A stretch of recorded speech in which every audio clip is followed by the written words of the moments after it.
ಶಕುನಿ ಶಕುನಿ ಶಕುನಿಯ ಕಾರಸ್ಥಾನವನ್ನು ಅರಿಯದ ಮೂಡ.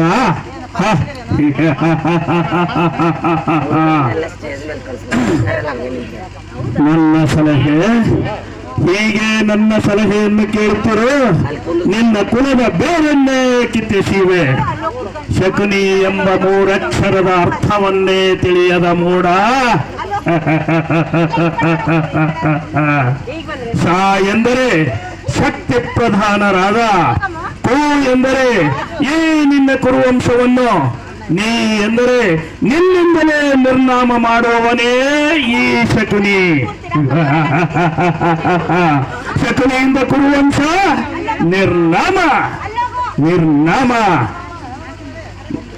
ನನ್ನನ್ನು ನಿನ್ನ ಹಿತೈಷಿ ಎಂದು ತಿಳಿಬರುವೆಯೇನೋ?